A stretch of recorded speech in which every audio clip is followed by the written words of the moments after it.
21ஆம் ஆண்டாக இந்த அறநூறு நிகழ்ச்சியின் மூலம் சைவ சமயத்தை உலகெங்கும் பரப்பும் திரு சுவாமி தண்டபாணி ஐயா அவர்களுக்கும் அறநூறு குழுவினருக்கும் என் நெஞ்சார்ந்த நன்றியை தெரிவித்துக் கொள்கிறேன். அடியனுக்கும் பேச வாய்ப்பளித்ததுக்கு மிகவும் நன்றி. இங்கே சூழ்ந்திருக்கும் திருநீற்று அடியார்கள் அனைவரையும் வணங்கி மகிழ்கிறேன்.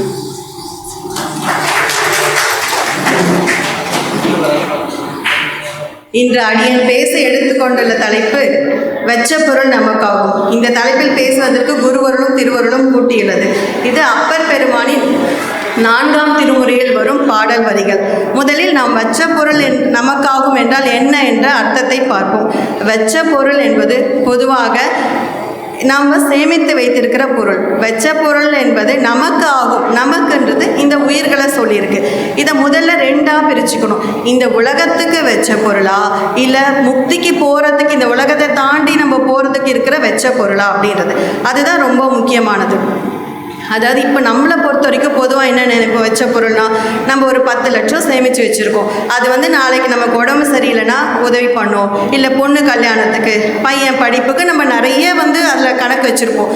இதெல்லாம் வெச்ச பொருள் சொல்கிறோம். ஆனால் ஓடும் செம்பொன்னும் ஒக்கவே நோக்கினார் அந்த அப்பர் பெருமான் இதை வெச்ச பொருளை உலகியல் வாழ்க்கையாக சொல்வாரா? கண்டிப்பாக மாட்டார். அவர் சொன்ன வெச்ச பொருள் வேறு அர்த்தத்தில் இருக்குது. அதை தான் நம்ம இன்றைக்கி சிந்திக்க போகிறோம். அதுக்கு முன்னாடி சில இந்த வெச்ச பொருள் எதுக்கு ஆக போகிறது, நமக்கு ஏன் ஆக போகிறது, நம்ம யார் அப்படின்றதுக்காக சைவ சித்தாந்த வாயில் சில அடிப்படை கருத்துக்களை பார்த்துட்டு அதுக்கப்புறம் நம்ம தலைப்புக்குள்ளே செல்லலாம். சைவ சித்தாந்தம் பதி பசு பாசம் அப்படின்ற 3 பொருளை தான் சொல்கிறது. பதின்றது அந்த இறைவன், பசுன்றது நம்ம உயிர் வர்க்கமாகிய நம்ம, பாசம்ன்றது ஆணவம் கண்மம் மாயை இந்த மலங்கள். நம்மளோட நோக்கம் என்ன, இந்த உலகத்தில் பிறந்திருக்கிறது நோக்கம் மீண்டும் பிறக்காமல் இருக்கணும். அதாவது அனாதி கேவலத்தில் இருக்க இந்த உயிர்களை ஆணவத்தோட கட்டுட்டு இருந்தது. அதாவது செம்பில் களிம்பு எப்படி ஆரம்பத்திலேயே இருக்குமோ அது மாதிரி அனாதி கேவலத்திலேயே உயிர்களோட ஆணவம் இருந்தது. இறைவன் ரொம்ப கருணை மிக்கவர். அவர் என்ன பண்ணுறார், தன்னை போல இந்த உயிர்களும் பேரானந்தத்து பெருவெள்ளத்தில் இருக்கணும் அப்படின்றதுக்காக இந்த தனு கரண போன போகம், அதாவது இந்த உடம்பு கருவிகள், இந்த உலகம் போகம் எல்லாத்தையும் கொடுத்து பூமிக்கு அழைச்சிட்டு வந்திருக்காரு. இதனால் திரும்ப திரும்ப நம்ம பிறக்கிறதுக்காக இல்லை, பிறவாமல் நம்ம முக்திக்கு போய் அவரோட திருவடிக்கு நம்ம பேரானந்தத்தில் ஆழணுன்ற ஒரே காரணத்துக்காக தான். ஆனால் நம்ம என்ன பண்ணுறோம், வந்த காலை விட்டு பந்த காலை பிடிச்சிக்கிறோம். அதுக்கு அர்த்தத்தையே மாற்றிடுறோம். வேறு வந்த கால்னால் நம்ம எதன் மூலம் வந்தோமோ அந்த சிவபெருமானோட திருவடியை பிடிக்காம பந்த காலாகிய பந்தம் பாசம் இதிலெல்லாம் நம்ம இருந்துக்கிறோம். அதனால் வந்த நோக்கத்தை விட்டுறோம். இதுக்கு தான் சிவன் நம்ம இப்படி இருப்போம். நமக்கு ஆச்சாரிய பெருமக்களுக்கு ரொம்ப நல்லா தெரியும். அதனால்தான் சிவஞான சித்தியாரில் பாசிப்படு குட்டத்தில் ஒரு கல் எரிஞ்சோனாக்கா அந்த எரிகிற நேரம் எல்லா பாசியும் விலகும். திரும்ப என்னாகும், அந்த பாசிலாம் ஒன்றா சேர்ந்துடும். அருணந்தி சிவாச்சாரியார் சொல்கிறார். அது மாதிரி தான் மனித இயல்பு. இப்போ நம்ம இறைவனை சிந்திக்கிறோம். கொஞ்ச நேரம் நல்லா சிந்திச்சுட்ருப்போம். ஒரு சின்ன சத்தம், ஒன்றுமே இல்லைங்க, பக்கத்து வீட்டில் ஒரு சத்தம் வந்ததுன்னு வச்சுக்கோங்க, உடனே காது அங்கே தான் போகும். அவங்க என்ன சண்டையா இல்லை என்ன ஆர்குமெண்ட், அதை பார்க்கலான்னு. இது மாதிரி தான் நம்மளோட இயல்பு.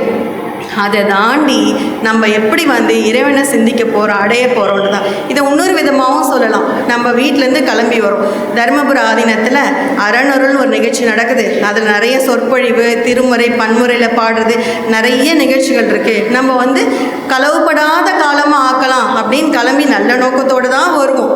ஆனால் வந்தவங்க என்ன பண்ணுவோம், அப்படியே வரும்போது பக்கத்தில் தங்கமயில் ஜுவல்லரிஸில் போட்டிருப்பாங்க 12 to 1 மணி பேரை பதிவு செஞ்சால் 20% தள்ளுபடி. வேறு ஒன்றுமே வேணாம், இந்த சின்ன ஒரு வாக்கியம் போதும். நம்ம உடனே பாதி கூட்டம் நம்ம அங்கே போகணும் தான் மனசு. சரி, சொற்பொழிவு தானே, யூடியூப்பில் எப்படி இருந்தாலும் அறநூறில் போடுவாங்க, சொற்பொழிவு தானே, திருமுறை தானே, நம்ம வேற எங்கேயா கூட கற்றுட்டுலாம். நமக்கு முக்கியம் இப்போ அந்த நகை பணம். ஸோ நம்ம சிந்தனை டக்குன்னு அப்படி போகும். அந்த மாதிரி போகிறதுலேருந்து தடுக்கிறது எது அப்படின்னு தான் ஆச்சாரிய பெருமக்கள் சொல்கிறாங்க. நம்மளோட அப்ப சுவாமி அதுதான் வெச்ச பொருள். இந்த பக்கத்தில் தங்கமயில் ஜுவல்லரியில் இருக்க நகை நம்ம வெச்ச பொருள் கிடையாது. உனக்கு உண்மையிலேயே தேவையான வெச்ச பொருள் என்னன்னு நான் சொல்கிறேன், அதை கேளு அப்படின்றார். ஸோ அதை தான் இப்போ பார்க்க போகிறோம். அதுக்கு முன்னாடி இப்போ பதி பசு பாசம் நம்ம சொல்கிறோம் இல்லையா, அதை பற்றி சில விஷயம். பாசம்ன்றது ஆணவம் கண்மம் மாயைன்னு சொல்லுவோம். ஆணவம் இருக்கே, அதுதான் இருக்கிறதுலே ராஜமலம். அது ராஜமலம். அது என்னன்னாக்கா தான் இருக்கிறத கூட காட்டாது. ஒன்றுமேல இப்போ ஒரு இடத்துல இருள் இருக்குன்னு வச்சுக்கோங்களேன், அந்த இருட்டு வந்து நம்ம தான் இருக்கிறத காட்டும். ஒரு அறைக்குள்ளே நம்ம நுழையிறோம், அதில் சில புத்தகம்லாம் இருக்குது, எடுக்கணும்னு போகிறோம். பட் நமக்கு தெரியாது. ஏன்னா அப்போ இங்கே இருட்டு இருக்குது போல இருக்குது, நம்ம விளக்கு ஏற்றணும்னு சொல்லிட்டு அது காட்டும். அதே ஆணவம் மிகச்சிறப்பு வாய்ந்தது. நமக்குள்ளேயே தான் இருக்கும், ஆனால் நம்ம ஆணவத்தில் மூழ்கி கிடக்கிறோம்னு கூட தெரியாது அந்தளவு. அதுதான் ஞானத்தின் கண்ணை மறைத்த கடிய தொழில் ஆணவம்னு போற்றி பகரடியில் உமாபதி சிவாச்சாரியார் சொல்கிறார். நம்ம ஞானத்தோட கண்ணையே அது மறைச்சிடுமா, அந்த அளவுக்கு வந்து அது மேன்மை பொருந்தியதுன்னு தான் நம்ம சர்க்காஸ்டிக்காக சொல்லணும், அதாவது நகைப்பாக சொல்ல வேண்டியது. அந்த மாதிரி ஆணவம் வந்து என்னென்னா அது வந்து ஒன்றுமே இல்லை, நம்மளோட அறியாமை தான். இப்போ சொன்னோம் இல்லையா, பக்கத்து கடைக்கு போயிடுறோம், அது மாதிரி தான் நம்மளோட அறிவை வந்து கீழ் நோக்கி செலுத்தும். அந்த ஆணவத்திலேருந்து நம்ம விடுபட்டு நம்ம முக்திக்கு போகணும். அதுக்காக தான் சுவாமி கருணை கொண்டு மாயைன்ற ஒன்றை கொடுத்துருக்காரு. அது இருள்னா மாயைன்றது பொறுப்புடைய மாயை அப்படின்னு போற்றி பகல உமாபதியார் சொல்லியிருக்காரு. அதாவது ஒரு இருளுக்கு ஒரு தீப்பந்தம் போல் அந்த மாயை. அதுக்கு தான் இந்த தனு கரண போன போகம் எல்லாம் கொடுத்து நீ வாப்பா வந்து உன்னோட இதெல்லாம் இது பண்ணிட்டு என்னையே சிந்திச்சிருந்து முக்திக்கு வா, பேரானந்தத்தில் இரு, திருப்பி திருப்பி திருப்பி சிற்றின்பத்திலேயே விழலவானா, இந்த உலக வாழ்க்கையிலே இருக்க வேண்டாம், பேரானந்தத்துக்கு வா அப்படின்னு சொல்லிட்டு சுவாமி வந்து நம்மளை அனுப்புகிறார். அதுக்கு தான் இந்த மாயையை கொடுத்துருக்காரு. இப்போது ஆணவம் பார்த்தோம், மாயை பார்த்தோம், அடுத்து கண்மம். அந்த கண்மன்றது முக்கியமானது. நம்மளோட செய்கிற நல்ல வினை தீவினை எல்லாமே கண்மம் தான். அதாவது நம்ம நல்ல வினை செஞ்சாலும் அது கழிக்கிறதுக்கு நம்ம வந்து ஒரு பிறவி எடுக்கணும். அதுக்கு முன்னாடி நம்ம இதை பார்க்கலாம். அதாவது பேரு இழவு இன்பமோடு பிணி மூக்கு சாக்காடு முன் ஆறும் முன் கருவில் பட்டது அப்படின்னு அருள்நந்தியார் சொல்லியிருக்காரு. நம்ம இந்த இப்போ இருக்கிற ஒரு இன்பமோ ஒரு துன்பமோ கஷ்டமோ பிறப்போ எல்லாமே வந்து முன்னாடியே நமக்கு எழுதி வைக்கப்பட்டது. அதை தான் கண்மத்தை வந்து சஞ்சிதம் பிராரத்தம் ஆகாமியம் சொல்லுவோம். சஞ்சிதம்னா முன்னாடியே இருக்கிற வினை. அது அந்த வினையில் வந்து கொஞ்சம் கொடுத்து நீ இந்த பிறவிக்கு இவ்வளோதான் தாங்குவ, போதும் போதும் அப்படின்னு கொடுத்து அனுப்புகிறார் சுவாமி. அதை தான் இந்த பிறவியில் நம்ம அனுபவிச்சுட்டு இருக்கோம். நம்ம அனுபவிக்கிறோமே, இப்போ இவ்வளோ தெரியும் நமக்கு. இப்போ வந்து இல்லை நல்லது செஞ்சால் தான் நல்லது, கெட்டது ஆனால் என்ன பண்ணுவோம், கேட்போமா, கேட்க மாட்டோம், இன்னும் கொஞ்சம் சேர்த்துப்போம். அதை தான் வந்து ஆகாமியம் சொல்கிறோம். ஸோ நம்ம திருப்பி திருப்பி திருப்பி நம்ம இதை கழிக்கிறதுக்காக இந்த பூமியில் பிறப்போம் இறப்போம் பிறப்போம் இறப்போம். ஆனால் நம்மளோட நோக்கம் என்ன, முன்னாடி சொன்ன மாதிரி திருப்பி பிறக்காமல் இருக்கணும். அதுக்கு என்ன பண்ணணும், நல்வினை தீவினைனா ஒன்றுமே இல்லை. தீவினைனா ரொம்ப எளிமையாக சொல்லணும், நம்ம பிறருக்கு செய்கிற தீங்குனா நான் வந்து இப்போ கையில் அடித்தாதான் இல்லை கையில் இது பண்ணதில்ல, மனம் மொழி மெய் இந்த மூணுத்தில் நம்ம தப்பாக நினச்சா கூட அது வினையாயிடுங்க. நம்ம பார்த்தியா அவன் மட்டும் இப்படி இருக்கான் இவன் மட்டும் இப்படி இருக்கான் நம்ம நினைக்கிறோம் பாருங்கள், அதுவுமே வினைதான். அதை கழிக்கிறதுக்கு சுவாமி நமக்கு ஒரு பிறவி கொடுத்துருவார். ஸோ முடிஞ்சால் மட்டும் இதை தெரிஞ்சு நம்ம அதை வந்து தவிர்க்கிறதுக்கு பார்க்கணும். அது மட்டும் இல்லை, நமக்கு பிடிக்கலையா அந்த இடத்த விட்டு ஒதுங்கிடணும். திருப்பி திருப்பி அதை யோசிச்சு நம்ம அவங்கள பற்றி தப்பாக நினச்சி அவங்க இப்படியோ அப்படி எதுவுமே பண்ணக்கூடாது. உடலால் மனத்தால் எதுலேயுமே பண்ணக்கூடாது நம்ம. அதே மாதிரி நல்வினைன்றது நம்ம செய்கிறோம், நல்லது செஞ்சால் நல்லது உண்மைதான், அதுக்குரிய பலன் கிடைக்கும். ஆனால் நம்மளோட ஆரம்பத்தில் சொன்ன நோக்கம் என்ன, இகத்தில் இருக்க சுகத்துக்காக நம்ம வரலை, நம்ம வந்து பரசுகம், நம்ம வந்து முக்திக்கு போகிறதுக்காக தான் நம்ம எல்லாமே பார்க்குறோம். இப்போ ஒரு இடத்துல வந்து அன்னதானம் பண்ணுறாங்கன்னு வச்சுக்கோங்களேன், அன்னதானம் பண்ணுறோம், ஓகே நல்ல விஷயம். ஆனால் நான் தான் அன்னதானத்துக்கு பணம் கொடுத்தேன், நான் இவ்வளோ பண்ண அவ்வளோ பண்ணேன்னு சொல்லுவேன், அப்போவே அது பசு புண்ணியம் ஆகிடுங்க, பதி புண்ணியமாக ஆகாது. நம்ம நோக்கம் வந்து பதி புண்ணியமாக தான் இருக்கணுமே தவிர பசு புண்ணியம் கிடையாது.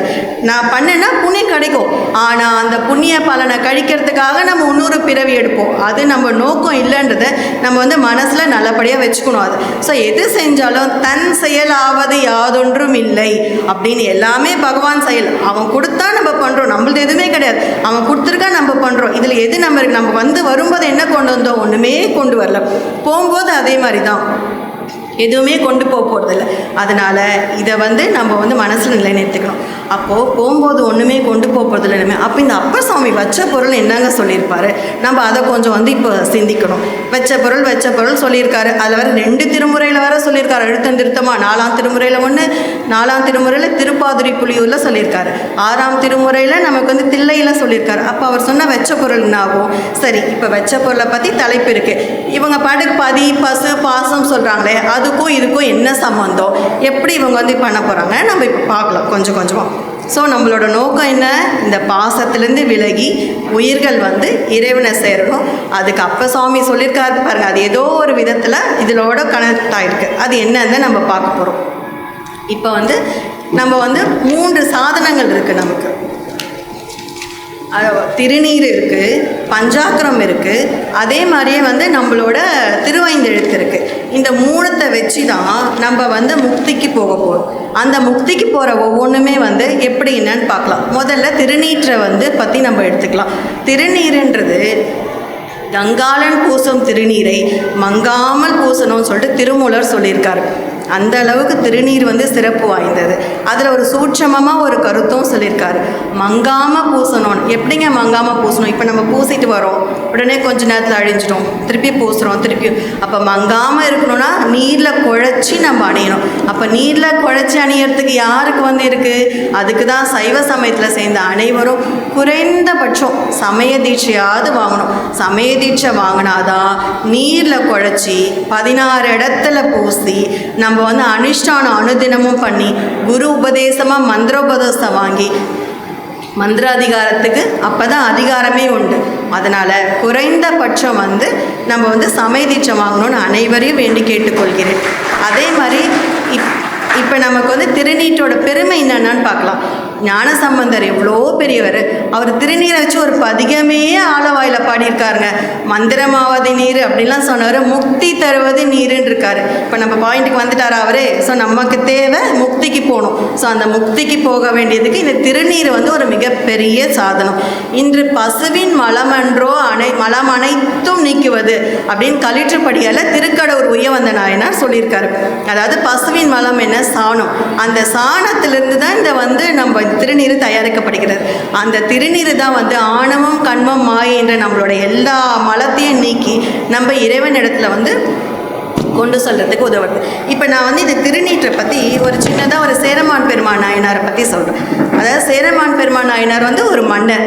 அவர் வந்து ஒரு தடவை படை சூழ வந்துட்டு இருந்தார், பவனி வந்துட்டு இருந்தார். அவர் மேலே இருக்கார், கீழே ஆனை அம்பாரி தேர் எல்லாம் நிறைய படை வீரர்கள் எல்லாருமே இருக்காங்க சுத்தீர. அப்போது எதிர்த்தாப்பில் ஒரு வண்ணான் வந்தான். வண்ணான்னு அந்த காலத்து இந்த மாதிரி ட்ரை கிளினிக்லாம் கிடையாது. அந்த காலத்தில் என்னென்னா உவர் மண்ணில் தான் வந்து தேய்ச்சி நல்லா பண்ணுவாங்க. அப்போ என்ன ஆகும், அந்த உவர் மண்ணெலாம் வந்து தன்னோட உடம்புல வந்து பட்டுரும். அப்போ எல்லாமே இந்த உப்பு பூத்தா மாதிரி இருக்கும். நமக்கே தெரியும், ரொம்ப நேரம் தண்ணியில் வந்து ஊறணுன்னா அந்த உப்பு பூத்து.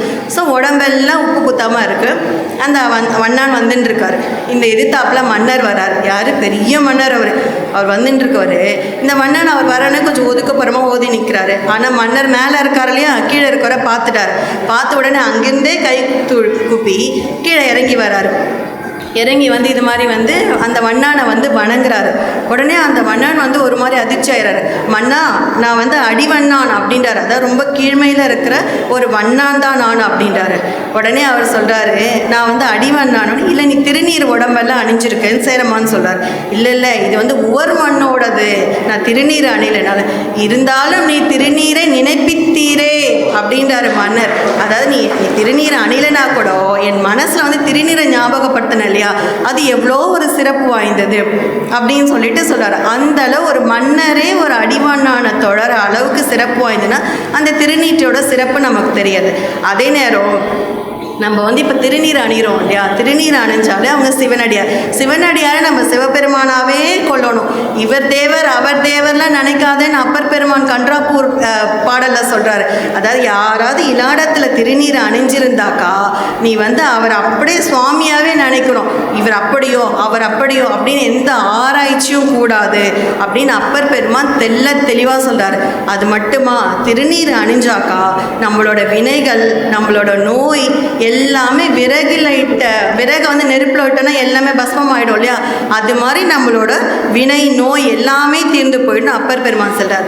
இவ்வளோ சிறப்பானது திருநீர். அதை வந்து மங்காமல் நன்றாக பூச வேண்டும். அதில் வந்து அச்சோ யாராவது ஏதாவது சொல்லுவாங்களா, இவங்க அப்படி சொல்லுவாங்களா, குட்டியாக வச்சுப்போம் எல்லாம் வச்சுட்டு அப்புறம் அழிச்சிடுவோம், அந்த மாதிரி எந்த இதுவும் தேவையில்லைங்க. அது சுவாமியோடது. அதை அணியறதுக்கே நம்ம வந்து ரொம்ப சந்தோஷப்பட்டு அன்போடு அணியணும். அடுத்தது 3 சாதனம் சொன்னேன் இல்லையா, ஒரு சாதனம் திருநீர். அடுத்தது கண்டமணி. அதாவது நம்ம எல்லாருக்குமே தெரியும், சிவபெருமான் ஆழகால விஷத்தை வந்து முழுங்க ஆளாள சுந்தரர் தான் கொண்டு வந்து கொடுத்தாரு. அந்த கண்டம் கருத்து இருக்கு. அந்த கண்டம் ஏன் கருத்து இருக்குன்னா, அது அவருக்கு வந்து கருக்கணுன்ற அவசியமே கிடையாதுங்க. அவர் பரசிவன், அவருக்கு அதெல்லாம் ஒரு இதுவே கிடையாது. ஆனால் அது நமக்கு ஞாபகப்படுத்தும், இவர் தான் திருமாலையும் பிரம்மாவையும் கோடி தேவர்களையும் காப்பாற்றினார். இவர் எல்லாரையும் காப்பாற்றினது நம்ம சிவபெருமான் அப்படின்றது நமக்கு நினைவூட்டுறது தான் அந்த கண்டம் கருத்து இருக்கு. அந்த கண்டத்தில் நம்ம வந்து ருத்ராட்சம், ருத்ரனின் கண்ணீர் துளி ருத்ராட்சம் அப்படின்வாங்க. அது மாதிரி வந்து அந்த ருத்ராட்சத்தை அணியத்தில் வந்து நம்ம தயங்கவே கூடாது. இதில் சில கேள்விகள் வரும். பெண்கள் அணியலாமா, 20 வயசில் அணியலாமா, சின்ன வயசில் போடலாமா, ஆண்கள் அணியலாமா, சிறுவர்கள், எந்த இதுவுமே இல்லைங்க. அது சுவாமியோட சாதனங்க. அது போடுறதுனால நம்ம எந்த விதத்துலேயும் நம்ம வந்து கீழாக போய்விடவே மாட்டோம். கண்டிப்பாக சைவ சமயத்தினர் அனைவருமே வந்து இந்த கண்டமணி அணியறதுல பெருமை தான் கொள்ளும். இதில் நமக்கு ஒரு சிறப்பு, நமக்கு கிடைச்சிருக்க வாய்ப்பு. இதை வந்து நம்ம பயன்படுத்திக்கணும். ஐயோ, கழுத்தில் போட்டால் யாராவது ஏதாவது நினைப்பாங்களா? சரி, நீங்கள் கழுத்தில் ஒரு நகையை போடுறீங்களா, அது நல்லா இருக்கான்னு தெரியுமா? நல்லா இருக்குன்னு நம்ம நினச்சின்னு போட்டுருக்கோம். அது எப்படி இருக்குன்னு பார்க்குறவங்களுக்கு தான் தெரியும். ஆனால் ருத்ராட்சம் போட்டால் இது நல்லா இருக்குது நல்லா இல்லைன்ற கேள்வியே கிடையாதுங்க. இது வந்து நம்மளோட உடம்புக்கு கிடையாது, நம்மளோட உயிருக்கு. இந்த திருநீரோ இந்த ருத்ராட்சமோ திருவைந்து மத்திரமோ நம்மளோட உயிருக்கான சாதனங்கள். அதனால் நம்ம இதை கண்டிப்பாக தரிச்சுட்டே தான் இருக்கணும். அதே மாதிரி இப்போ வந்து திருநீர் பார்த்தோம், ருத்ராட்சம் பார்த்தோம். அடுத்ததான் நம்ம பார்க்க போகிறது திருவைந்து சிறப்பு. இதை தான் வந்து சுவாமி என்ன சொல்லியிருக்காரு, வெச்ச பொருள்ன்றாலே அந்த பொருள், இந்த வெச்ச பொருள் இதுதான். அந்த பாடலை பார்க்கறதுக்கு முன்னாடி திருவைந்து சிறப்போட ஒரு சின்னதாக ஒரு குட்டி கதை சொல்கிறோன்னு ஆசைப்பட்றேன். அதாவது வந்து ஒருத்தர் வந்து மேடையில் சிவபுராணம் பற்றி பேசிகிட்டு இருக்காரு. ரொம்ப சிவநாமத்தோட இதெல்லாம் நல்லா பெருமையாக சொல்லிட்டு இருக்காரு. கீழே இருந்த ஒருத்தர் கேட்குறாரு, நீங்கள் இவ்வளோ பேசுகிறீங்களே, நான் வந்து ஒன்றுமே பண்ணாமல் வந்து சிவபெருமானோட பேரை மட்டும் சொல்லிகிட்டு இருந்தாக்கா எனக்கு சாப்பாடு கிடைக்குமா? அவர் கேட்டதும் சரியான கேள்வி தான். ஒன்றும் செய்யாமல் கிடையாது.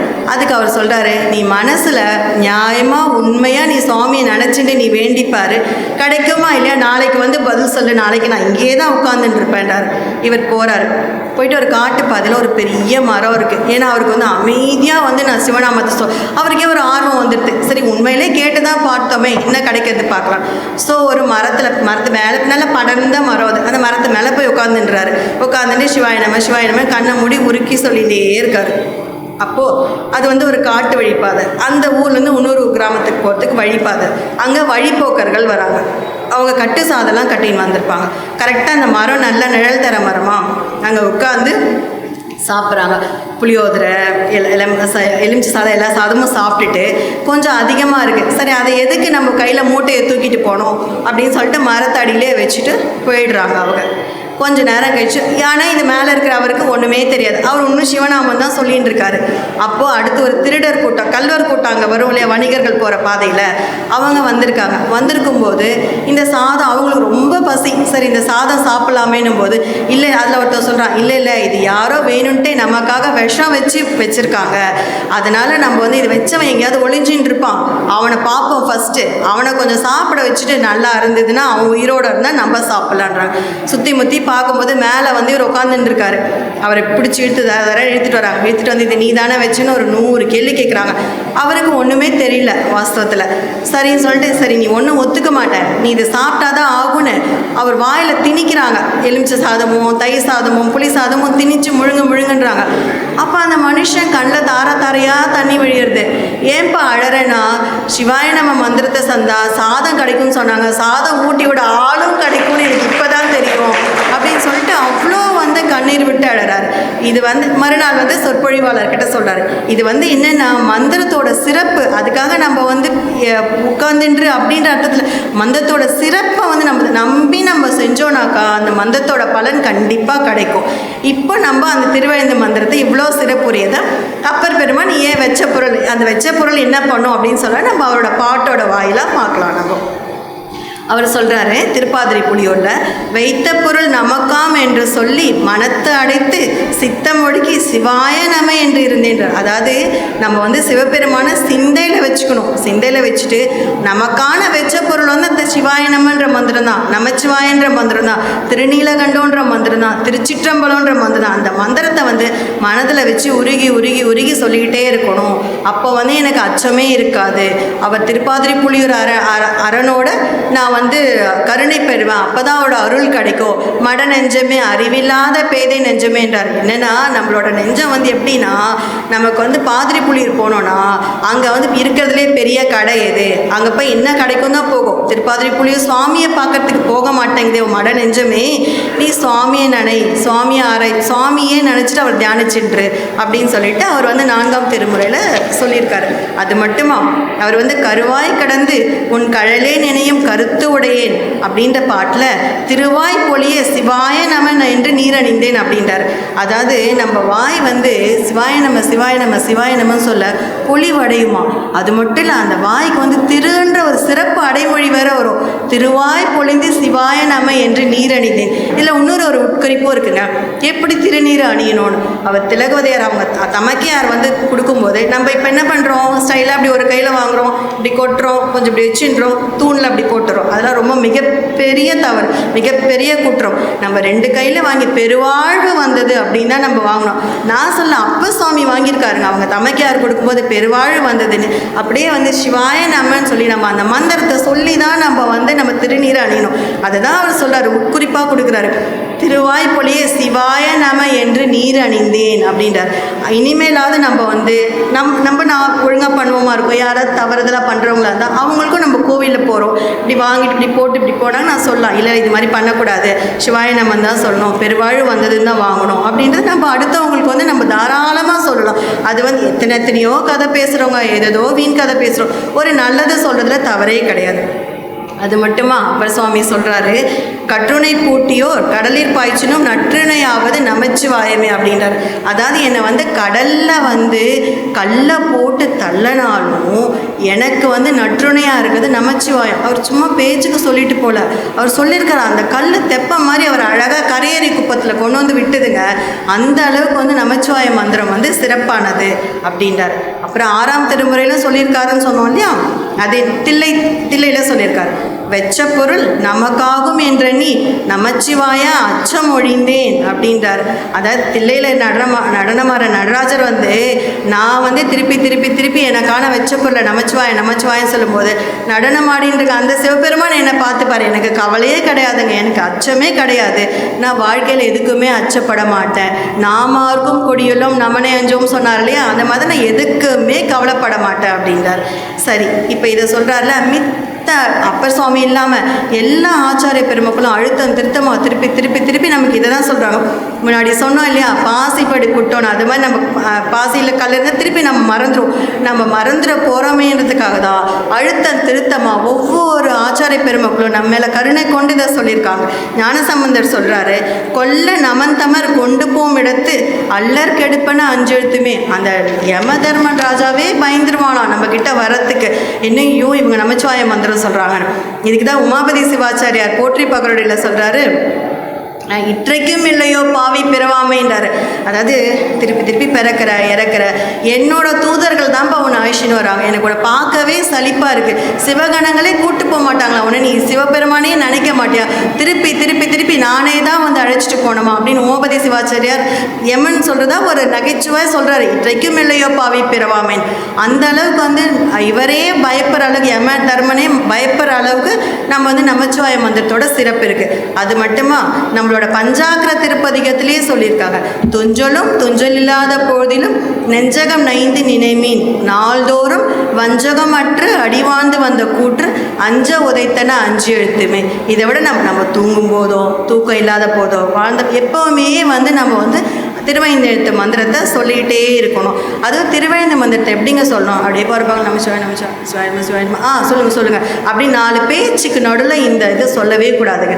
நம்ம காதலாகி கசிந்து கண்ணீர் மல்கி ஓதுவார் தம்மை நன்னறிக்கு வைப்பது வேதம் 4 மெய்ப்பொருள் ஆவது நாதன் நாமம் நமச்சிவாயவே. அந்த அளவுக்கு நம்ம நமச்சிவாய மந்திரத்தை காதலாக கசிந்து கண்ணீர் மல்கி சொல்லணுங்க. நமக்கு வந்து சுவாமி இந்த பிறவியை கொடுத்துருக்காரு, 24 மணி நேரம் கொடுத்துருக்காரு, அதில் 1 மணி நேரம் அவர் மட்டுமே சிந்திக்கிறதுக்காக நமக்கு டைம் இருக்காது. நம்மளோட மனசு தாங்க காரணம், மனசு இருந்தால் மார்க்கம் உண்டுன்னு சொல்லுவோம். அது மாதிரி நம்ம வந்து அந்த சுவாமியை நம்ம நினைக்கணுங்க, அது நினைக்கணும், அது கட்டாயம் இருக்கணும். நம்ம குளிக்கிறோம், சாப்பிட்றோம், கதை பேசுகிறோம், டிவி பார்க்குறோம், எத்தனையோ பொழுதுபோக்கு அம்சங்கள் செய்கிறோம். எல்லாத்துக்கும் வந்துட்டு சாமி பூஜை ரூம் போகிறதுக்கு மட்டும் எனக்கு டைம் இல்லைன்னு சொல்லுவோம். அது மிகப்பெரிய தப்பு. அதில் வர ரொம்ப பிரமாதமாக நகைச்சுவையாக சொல்லுவோம், நான் ஏதாவது பணம்னா பூஜை ரூமில் ஒழிச்சு வைப்பேன், ஏன்னா அந்த ரூமுக்கு தான் யாருமே வரமாட்டாங்க, பத்திரமா இருக்கணும். அது வந்து நகைச்சுவையான கூற்றையில் வருத்தப்பட வேண்டிய விஷயம். அது வந்து பூஜை ரூம், அது ஆண்களாகட்டும் பெண்களாகட்டும் குழந்தைகளாகட்டும், நம்மளோட கடமைங்க. நம்ம குழந்தைங்களும் வந்து சிவாயனமாக நமக்கு அந்த திருநீரை அணியணும். அது வந்து கண்டிப்பாக செய்ய வேண்டிய ஒன்று. இவ்வாறு அதுதான் அப்பர் சுவாமி சொல்கிறாரு, இல்லக விளக்கது இருள் கெடுப்பது. இல்லத்தில் வந்து இருளை கெடுக்கிறது வந்து நமக்கு வந்து விளக்கு. அது மாதிரி வந்து நல்லக விளக்கது நமச்சிவாயவே. அதாவது நல்லவர் வாயில் வந்து அவர்களுக்கு நல்லது கொடுப்பது வந்து நமச்சிவாயன்ற இந்த திருமந்திரம் தான் அப்படின்றார். அது மட்டும் அப்பர் சுவாமி இது என்ன சொல்கிறாரு, நமச்சிவாயவே ஞானமும் கல்வியும், நமச்சிவாயவே நானறிவு இச்சையும், நமச்சிவாயவே நான் அவின்றேத்துமே, நமச்சிவாயவே நன்னறி காட்டுமேன்றார். அதாவது நமச்சிவாய மந்திரம் தான் ஞானம், கல்வி, இச்சை, அறிவு எல்லாமே. அதை திருப்பி திருப்பி நம்ம சொல்லிகிட்டே இருக்கணும். அதுதான் நம்மளுக்கு நன்னெறிக்கு உய்ப்பது. இப்போ ஒரு சந்தேகம் வரும், இந்த அப்பர் சுவாமி பாட்டுக்கு சொல்லிகிட்டே இருக்காரு நமச்சிவாய சொல்லுன்னு. எத்தனை தடவை சொல்லணும்? ஒரு நாளைக்கு 10 தடவையா, ஒரு நாளைக்கு 100 தடவையா, ஒரு நாளைக்கு 1000 தடவையா, எத்தனை தடவை சொல்லணும்? நமக்கு எல்லாருக்குமே ஒரு குழப்பம் வரும். அப்படி கிடையாதுங்க. அதுக்கு தான் இன்னொரு பெருமான் சொல்லியிருக்காரு, நான் தழும்பேற அளவுக்கு நம்ம வந்து நமச்சிவாய மந்திரத்தை சொல்லணுமா. நான் எப்படி தழும்பேறும்? இப்போ விவசாயத்தில் கலப்பையை பிடிச்சி வேலை செய்கிறாங்க, அங்கே கையிலலாம் வந்து காப்பு காய்ச்சிருக்கும். அதே மாதிரி இப்போ ஜிம்மில் ஒர்க் பண்ணுவாங்க, எத்தனையோ பேர் கையில் ஏன்னா அவங்களோட உழைப்பு. அது மாதிரி நம்ம அந்த நமச்சிவாய மந்திரம் சொல்லி சொல்லி சொல்லி சொல்லி நமக்கு வந்து நான் தழும்பேறணுமா. நமக்கு நான் தழும்பேறும் எப்படி தெரியுமா? அக்கம் பக்கத்தை பற்றி புரணி பேசின்னு இருப்போம், இவங்களை பற்றி அவங்கள பற்றி பேசுவோம். இதை பேசுகிற சுவாரஸ்யத்தில் நம்ம நாக்கை கடிச்சுருவோம். கடிச்சிட்டு யாரோ என்னை திட்டுறாங்கன்னு அதுக்கு வேற ஒரு கதை சொல்லுவோம். அது மாதிரி இருக்கக்கூடாது. நம்ம வந்து நமச்சிவாய மந்திரத்தை சொல்லி நான் தழும்பேற அளவுக்கு நம்ம அந்த மந்திரத்தை நம்ம சொல்லணும். சரி, இவ்வளோ சொல்கிறோம்ல, எதுக்குங்க இந்த நமச்சிவாய மந்திரம் சொல்லணும்? ஏன் அது என்ன பண்ண போகிறதுனா, அதுக்கு சுவாமிகள் சொல்கிறாங்க, அங்கே நம்ம வெச்ச பொருள் சொல்கிறோம் இல்லையா, அந்த வெச்ச பொருள் நம்மளோட கூட வர பொருள் வந்து இந்த மந்திரம் மட்டும்தான், இந்த திருநீர் மட்டும்தான், இந்த ருத்ராக்கம் மட்டும்தான், மற்றபடி வேறு ஒன்றுமே வராதுன்னு ஆச்சாரிய பெருமக்கள் ரொம்ப தெளிவாக சொல்கிறாங்க. இயலாமையை பற்றி ரொம்ப அழகாக சொல்கிறாங்க. மத்த யானை ஏறி மன்னர் சூழ வருவீர்கால், செத்த போது யாரும் இல்லை சிந்தையில் வைமீன்கால். அதாவது மகாராஜாவோ புடைசூழ எல்லாம் வந்திருக்காங்க, அவங்களோட படை பவனி எல்லாமே இருக்கு. ஆனால் நீ செத்த போது அவங்க மேலே இருக்க நினச்சிட்டு இருப்ப, நீ செத்த போது கீழே இருக்க ஒத்துரமே உனக்கு துணைக்கு வரப்போகிறதில்ல. ஒரு பணம், ஒரு காசு, உற்றார் உறவினர், அம்மா அப்பா, புருஷன் மனைவி குழந்தை யாருமே கிடையாதுங்க. அப்போ சாமி சொன்ன வெச்ச பொருள் தான் நம்மளோட கூட வரப்போகுது. அதுதான் வந்து சிவாய மந்திரம், நமச்சிவாய மந்திரம். அதெல்லாம் தான் சொல்ல சொல்ல சொல்ல வரணும். அதுக்கு தான் நம்ம 4ஆம் திருமலை அப்ப சுவாமியே சொல்லியிருக்கார், உற்றார் யார் உளரோ உயிர் கொண்டு போகும்போது குற்றாலத்துறை கூத்த நல்லால். நமக்கு எதுவுமே துணை கிடையாது, அந்த சுவாமி மட்டும்தான் நமக்கு துணை. நம்ம போகும்போது யாருமே கிடையாது. இன்னொரு சம்பந்த சுவாமி இன்னும் அழகாக சொல்லியிருக்காரு, புலனைந்தும் பொறி கலங்கி நெறிமயங்கி அறிவு அழிந்திட்டு ஐமேல் உந்தி அலமந்து போதாக அஞ்சேல் என்று அருள் செய்வான். அதாவது நம்ம அங்கே வந்து இழுத்துன்னு இருப்போமா, அதை சளி வந்து ஐமேல் உந்தி சளி கரு கரு கருன்னு இருக்கும். நம்ம கேட்கும் அவங்க பக்கத்தில் இருக்கும்போது தொண்டை கரகரக்குன்னு நெஞ்சு கூடு மேலே ஏறிடும். அப்படியே இதுக்கு அந்த நேரத்தில் நம்ம சுவாமி பேர் சொல்கிறதுக்கு வரும். அப்போ கூட சுவாமி என்ன பண்ணுவாராம், அஞ்சேல் நான் இருக்கேன் வரேன் நீ கவலைப்படாதான்னு வரான். எப்போ சொல்வார், நம்ம நல்லா இப்போ உடம்பு கை காலெலாம் சுகமாக இருந்து அவனை நினச்சி நம்ம அந்த திருமந்தத்தை உரு போட்டுகிட்டே இருந்தோன்னா நீ அஞ்சேல்னு அப்போ வருவார். நீ இருக்கிற காலத்துலலாம் விட்டுட்டு அப்போ வந்து நமச்சிவாய உனக்கு தான் அறிவே மழுங்கிட்டு அது தொண்டை தான் கறக்கிறேன் இருக்கு, நீ எங்கே நமச்சிவாய மந்திரம் சொல்ல போகிற? அந்த நேரத்தில் எதுவுமே நமக்கு வராது.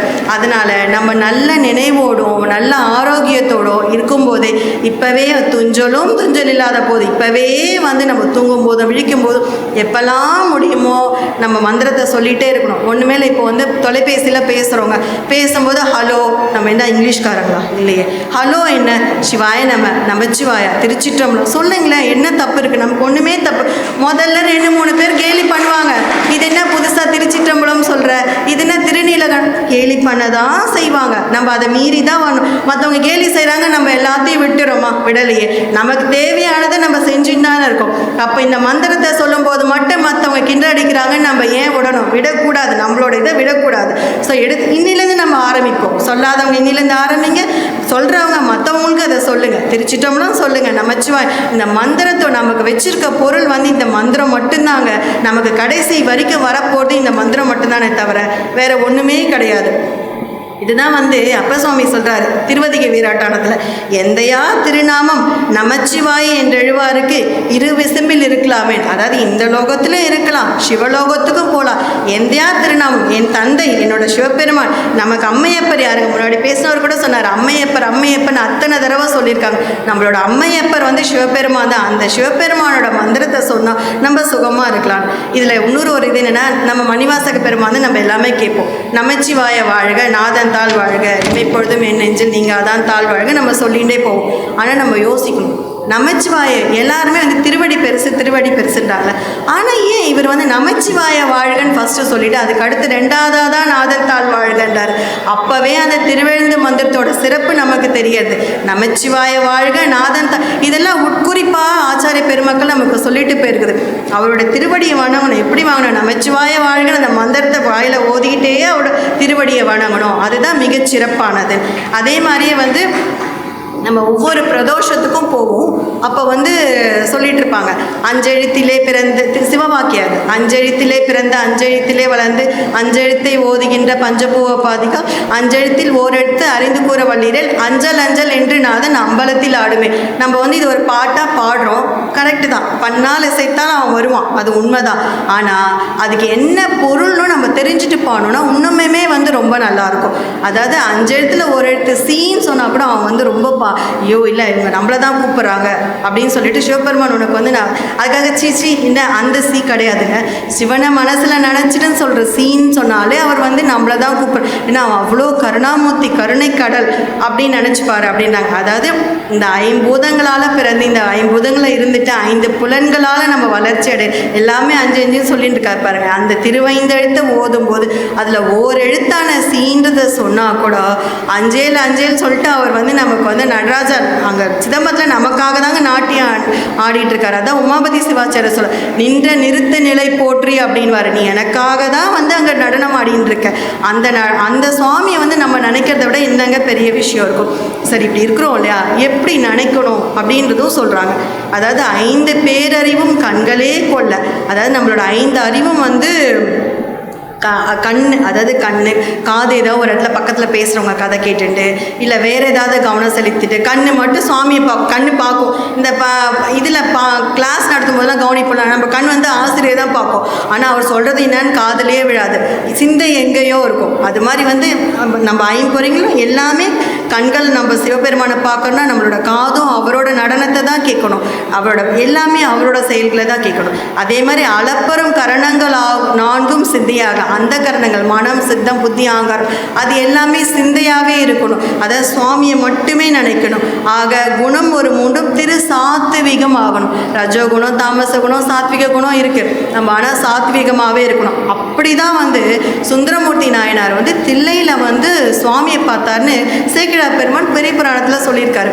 இப்போது சிந்தை சாத்துவமே நம்ம என்ன பண்ணுவோம், அங்கே போயிட்டு அக்கம் பக்கத்துலாம் வேடிக்கை பார்த்துட்டு இருப்போம். அது இல்லாமல் எதிர்த்தாப்பில் யாராவது மறைப்பாங்க, கண்டிப்பாக கூட்டம்.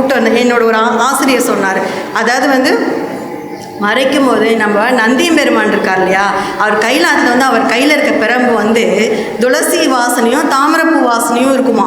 ஏன்னா திருமால் பிரம்மாவெலாம் வந்து வராத இப்போ டைம் இல்லை, இப்போ சுவாமியை பார்க்க முடியாது அனுப்புவாராம். அதனால் சாஸ்திரத்தில் சொல்லியிருக்கு அந்த மாதிரி.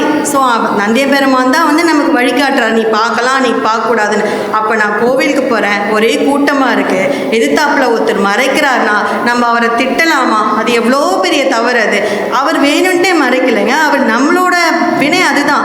நம்ம அவரை நந்தியம் பெருமானாவே தான் நினச்சிக்கணும். நீங்கள் நினச்சி பாருங்களேன், கோவமே வராது. அவரை நந்தியம் பெருமானை நினச்சி சரி ஏதோ சுவாமி வழிகாட்டலை அப்படின்னு பெருமானே எனக்கு காட்டுன்னு நீ ஒரு நிமிஷம் மனசார யோசிச்சு அவர் மேலே கோப்படாமல் வணங்குங்களேன், ஒரு சின்ன சந்திலையாவது சுவாமி தெரிவாருங்க. இது அனுபவத்தில் கண்டது. இது ஆசிரியர் சொன்ன பிறகு நான் அடுத்த தடவை கோயில் போகும்போது இந்த நந்தியம் எனக்கு மறைச்சவங்களை வந்து நந்தியம் பெருமானை தான் தெரிஞ்சாலும் தர கோவப்படணும் தோணவே இல்லைங்க. அந்தளவுக்கு வந்து நமக்கு வந்து சிவபெருமான் மேலே பக்தியோடு இருக்கணும் அப்படின்றாங்க. இப்போ வந்து நமக்கு இந்த இதெல்லாம் தெரிஞ்சுது எப்படி பேசணும், எப்படி சுவாமியை பற்றி வணங்கணும், எப்படி மந்திரம் சொல்லணும். சரி, நிறைய பேருக்கு சந்தேகம் வரும். சில பேர் நமச்சிவாயன்னு சொல்கிறாங்க, சில பேர் சிவாய நமன்னு சொல்கிறாங்க. எதை நம்ம சொல்லணும், எதை சொல்லக்கூடாது அப்படின்னு. அதுக்கு முன்னாடி இந்த சிவாய நமன்னு சொல்கிறப்ப அதுக்கு என்ன அர்த்தம்னு தெரிஞ்சுக்கணும்ல. இவ்வளோ நேரம் படித்தோம், இதெல்லாம் வச்ச பொருள்னு சொல்கிறோன்னு. அப்போது அந்த சிவைய நமல சீன்றது சிவபெருமானை குறிக்கிறது, வான்றது திருவருளை குறிக்கிறது, யான்றது நம்ம உயிர்களை குறிக்கிறது, நான்றது திரோதானமும், மான்றது மலத்தையும் குறிக்கிறது. ஸோ நமக்கு வந்து சிவபெருமான் வந்து மலத்திலேருந்து உயிர்களை வந்து சிவனை சேர்ந்து அடையணும் அப்படின்றதான் நோக்கம். இப்போ நமசிவாயன்றதுல முதல்ல வந்து மலம் இருக்கும், திரோதானமும் மா வந்து மாயும் இருக்கும், நமக்கு அந்த மலமும் இருக்குது. மலம் இருந்து அதுக்கப்புறம் வந்து சிவபெருமான், திருவருள், உயிர்கள் இருக்குது. ஸோ நமச்சிவாய மந்திரத்தை சொன்னால் அதுக்கும் பலன் உண்டு. ஆனால் அது இகத்தில் பலன். இங்கே வந்து நமக்கு போகம் கிடைக்கணுமா? ஆனால் இங்கே போகம் கிடைச்சி திருப்பி தப்பு பண்ணுறதுக்காக கிடையாது, இங்கேயும் சிவநாமத்தை சொல்லிகிட்டே இருக்கணும். இகத்தில் சுகத்தை கிடைக்கிறதுக்கு நமச்சிவாய மந்திரம் அதுதான் தூள பஞ்சாட்சரம்னு சொல்லுவோம். அதே பரத்துக்கு நம்ம போகணுன்னாக்கா, முக்திக்கு வீடு பேருக்கு போகணுன்னாக்கா சிவாய நம, அதுதான் வந்து சூட்சம பஞ்சாட்சரம் அப்படின்னு சொல்கிறோம். ஸோ இந்த மாதிரி வந்து பஞ்சாட்சரே தூள பஞ்சாட்சரம், சூட்சம பஞ்சாட்சரம், அதிசுக்கும பஞ்சாட்சரம், காரண பஞ்சாட்சரம், மகா காரண பஞ்சாட்சரம், நமக்கு வந்து நிறைய வகை இருக்குது. அது ஒவ்வொன்றா தீட்சை வாங்கி அது படிநிலையில் நமக்கு வந்து மாறுபட்டு ஒவ்வொரு மந்திரமும் போகும். இப்போ உண்மை விளக்க ஆசிரியர் என்ன சொல்கிறாருனாக்கா, அஞ்செழுத்தே ஆகமும் அண்ணல் அருமறையும், அஞ்செழுத்தே ஆதி புராணம் அனைத்தும்ன்றார். திருவதிகை மனவாசகம் கடந்தார் சொல்கிறாருங்க. இதை அஞ்செழுத்து தான் நம்மளோட வேதம், அருமறை, ஆகமம், அதே தான் ஆதி புராணம் எல்லாம். அஞ்செழுத்தே ஆனந்த தாண்டவம், அந்த நடராஜர் தாண்டவம் ஆடுறாரு இல்லையா, அது ஒவ்வொரு இதுக்கும் அந்த அஞ்செழுத்து தான் எல்லாமே காரணம். ஆறாருக்கு அப்பாலும் மோனானந்த மாமுத்தியும்ன்றாரு. அந்த அதில் உடுக்கையில் இருக்கு இல்லையா, அதுக்கு ஒரு காரணம் இருக்குது. இந்த ஆனந்த தாண்டவத்தை பற்றி மட்டும் பேசணுன்னாவே நம்ம வந்து ஒரு 2 மணி நேரத்துக்கு மேலே நம்ம பேசலாம். அந்த அளவுக்கு அதில் வந்து விஷயங்கள் கொட்டி கிடக்கு. இவ்வாறு எல்லாமே திருவழுந்தத்தை சேர்ந்தது தான். அதே உண்மை விளக்க ஆசிரியர் மனவாசம் கடந்தார் சொல்கிறாரு, ஆதிமலம் இரண்டும் ஆதியாய் ஓதினால் சேதியா மும்மலமும் தீர்வாக. நம்ம நமச்சிவாய மந்திரத்தை சொன்னால் இகத்துக்கு பலன் கிடைக்கும். போதம் மதிப்பு அரிதாம் இன்பத்தை வாழலாம், மாறி விதிப்படி ஓழ அஞ்செழுத்து போத அஞ்செழுத்து மேண்டார். அதாவது மாறி நம்ம சிவாய நம்மன் ஓதணுனாக்கா நமக்கு வந்து முக்திக்கு போகலாம் அப்படின்றார். இப்போ இவ்வளோ நேரம் வந்து நம்ம என்ன பார்த்துருக்கோம், அதாவது நம்ம உயிர்கள் இறைவனை சேரணும், இறைவனை பார்க்கறதுக்கு நமக்கு மலங்கள் தடையாக இருக்குது. அந்த மலங்கள்லேருந்து நீங்கிறதுக்காக நமக்கு 3 சாதனங்கள் இருக்குது. திருநீர், பஞ்சாட்சரம், திருவைந்தெழுத்து. அந்த திருவைந்தெழுத்தை நமக்கு சுவாமி வந்து வச்ச பொருள் சொல்லிடுறார். வட நெஞ்சமே உனக்கு வச்ச பொருள் வந்து அதுதான், திருவைந்தெழுத்து தான். இந்த பூலோகத்து ஆசைகளோ பந்த பாசங்களோ எதுவுமே கிடையாதுன்னு சொல்லியிருக்காரு. அதை நம்ம நன்றாக மனதில் நிறுத்திக்கொண்டு இதுக்கப்புறம் சிவாய நமச்சிவாயா அப்படின்னு நம்ம சொல்லணும். இதோட வந்து நம்ம சில பொதுவான கருத்துக்களை நான் சொல்ல விரும்புகிறேன். நம்ம வந்து இப்போ வந்து ஒரு கோவிலுக்கு போகிறோம்னு வச்சுக்கோங்களேன். அங்கே கோயில் போகும்போது நம்ம நிறைய கதை பேசின்னு இருப்போம். இது வந்து தலைப்புக்கு அப்பாற்பட்டு எனக்கு சொல்லணும்னு ஆசைப்பட்டதை இந்த சூழ்நிலையில் சொல்லிக்கிறேன். அதாவது நம்ம வந்து கோவிலுக்கு போகிறோம், அங்கே நிறைய பேர் கதை பேசிகிட்டு இருப்பாங்க, வேறு ஏதாவது பேசிகிட்டு இருப்பாங்க, சிவ சிந்தனை இருக்காது. அதெல்லாம் எதுவுமே பண்ணக்கூடாது. நம்ம சுவாமியோட நினைப்பில் மட்டுமே இருக்கணுங்க. எப்போவுமே சிவாய நமச்சிவாயன்னு அந்த மந்திரத்தை சொல்லிக்கிட்டே இருக்கணும். அதே மாதிரி அங்கே யாராவது வந்தாங்கனாக்கா, இப்போ நம்ம அப்ப சுவாமியை பற்றி இன்றைக்கி பேசுகிறோம், அவரோட உழவார பணி பற்றி பேசலைன்னா நமக்கு வந்து இன்னைக்கூட இதுவே முழுமையாக இருக்காது. உழவார பணினாலே அப்ப சுவாமி தான் நமக்கு எல்லாம் தெரியும். இப்போ கோயிலுக்கு போகும்போது யாராவது போட்ட குப்பையை நம்ம எடுத்து போடுறோம், கண்டிப்பாக செய்யணும். அது மட்டும் இல்லை, நம்மளே அங்கே குப்பையை போடக்கூடாது. அதுக்காக தனியாக ஒரு பை எடுத்துகிட்டு போயிட்டு அந்த குப்பையெல்லாம் அதில் சேர்த்து வச்சுட்டு மொத்தமாக கொண்டு போய் போனாங்க. அந்த உழவார பணின்றது ரொம்ப முக்கியமான ஒரு விஷயம். அது படிநிலையில் முதல் படி அதுதாங்க. அதுக்கப்புறம் தான் அடுத்தடுத்து போவோம். இப்போ நம்ம வீடு சுத்தமாக இருக்கணும்னு நம்ம நினச்சிப்போம் இல்லையா, நம்ம குழந்தைங்களுக்கு டஸ்ட் அலர்ஜி வந்துடும், அச்சோ நம்ம குப்பை போட. அப்போ சிவபெருமான் மட்டும் யாருங்க, அவரும் நம்மளை சார்ந்தவர் தானே. நம்மளை சார்ந்தவனே சொல்லக்கூடாது, அந்த அளவுக்கு வந்து நம்ம அவரை சார்ந்திருக்கோம். அப்போ அவர் இருக்கிற இடம் குப்பையாக இருந்ததுன்னா அது எப்படி? ஸோ கண்டிப்பாக அதை வந்து செஞ்சே ஆகணும். அதே மாதிரியே வந்து அப்ப சுவாமி சொன்ன மாதிரி எல்லாத்தையும் நம்ம வந்து சுவாமியை மட்டுமே நினைக்கணுமே தவிர இந்த இகத்தில் இருக்க சுகம்லாம் எதுவுமே நம்ம கூட வராது. எதுக்குமே வந்து நம்ம வந்து மயங்கக்கூடாது. சுவாமியை மட்டுமே ஒரு நாளைக்கு குறைஞ்சது 1 மணி நேரமாவது நம்ம சிவசிந்தனையில் ஈடுபட்டு முதல்ல சமயதிக்க வாங்குவோம். சமயதிக்க வாங்கி நம்ம வந்து மந்திரம் சொல்ல சொல்ல சொல்ல நமக்கே ஒரு ஆர்வம் வரும். விசேட தீக்கை வாங்கணும், அதுக்கப்புறம் நம்ம வந்து சிவபெருமானை அர்ச்சிக்கணும் அப்படின்னு நமக்கு ரொம்ப ஆசையாக இருக்கும். அதுக்கப்புறம் விசேஷம் வாங்கி நம்ம வந்து நம்ம தர்மயாதனத்திலே அவ்வளோ தூரம் பண்ணுறாங்க, எல்லா அதிர்ச்சியும் கொடுக்குறாங்க. ஸோ அதை நம்ம ஒழுங்காக பண்ணிகிட்டே வந்தோம்னா நம்ம வந்து லிங்க பூஜை பண்ணுவோம், அந்த அர்ச்சனை அதிகாரம் கிடைக்கும். அது பண்ணும்போது அதோட ஆனந்தம் இருக்குது பாருங்க, அது வாயல். இப்போ எங்கள் ஆசிரியர் அடிக்கடி சொல்லுவார், ஒரு இனிப்புனாக்கா வந்து அது இனிப்பு இப்படி இருக்குன்னு நான் வந்து எதுவுமே சொல்ல முடியாதுங்க. அது நீங்கள் சாப்பிட்டா தான் தெரியும் அதோட இனிப்பு சுவை என்னன்னு. ஏன்னா ஒவ்வொன்றுத்துக்கும் வெல்லத்துக்கு ஒரு சுவை இருக்கும், சர்க்கரைக்கு ஒரு சுவை இருக்கும், எல்லாம் கலந்து அல்வாவுக்கு ஒரு சுவை இருக்கும். அந்த இனிப்புன்னா நம்மளே சுவாமி கிட்ட நானும் அவனுமா ஏகபோகமாக இருக்கிறதுன்றது உண்மையில் அங்கே இருந்து பார்த்தா தாங்க தெரியும். அதனால் ஒரு தாழ்ந்த வேண்டுகோள், எல்லாருமே தீட்சை எடுக்கணும், தீட்சை எடுத்து எல்லாருமே பூஜை பண்ணணும். நீங்கள் எடுத்திருந்தீங்கன்னா எடுக்காதவங்களுக்கும் சொல்லுங்கள், இது சிவபெருமானோட அருமையை சொல்லுங்கள். உழவார பணி அனைத்து பேரும் செய்யணுங்க, அது கண்டிப்பாக செஞ்சே ஆகணும்னு சொல்லி நான் வேண்டி வணங்கி கேட்டுக்கொள்கிறேன். இந்த அறநூறு மூலமாக சைவ சமயத்தை வந்து உலகெங்கும் பரப்புகிற தண்டபாணி ஐயா அவர்களுக்கும் அறநூறு குழுவுக்கும் என்னோட நெஞ்சார்ந்த வணக்கத்தை சொல்கிறேன். மூர்த்தி எல்லாம் வாழி, எங்கள் மோனகுரு வாழி, அது வார்த்தை என்று வாழி, அன்பர் வாழி, பராபரமை. திருச்சிற்றம்பலம்.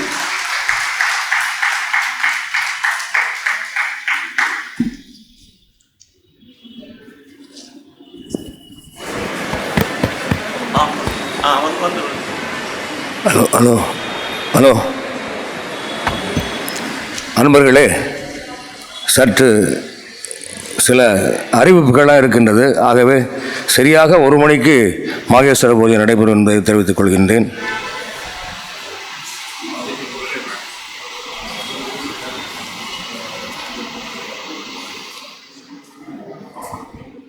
திருமதி வசந்தலட்சுமி அவர்கள்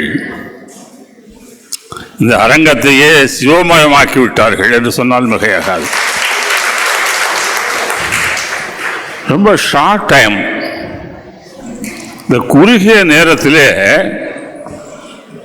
என்னவற்றையெல்லாம் நமக்கு வைத்த பொருளாக இறைவன் அளித்திருக்கிறான் என்பதை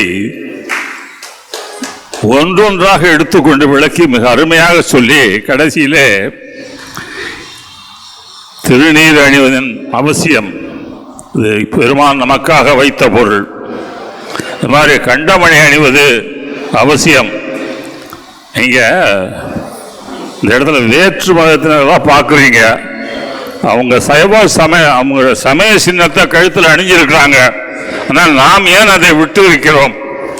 கூடாது என்பதை அருமையாக வலியுறுத்தினார். அவசியம் கண்டமணி நாம் எல்லாரும் அணிய வேண்டியது அவசியம்.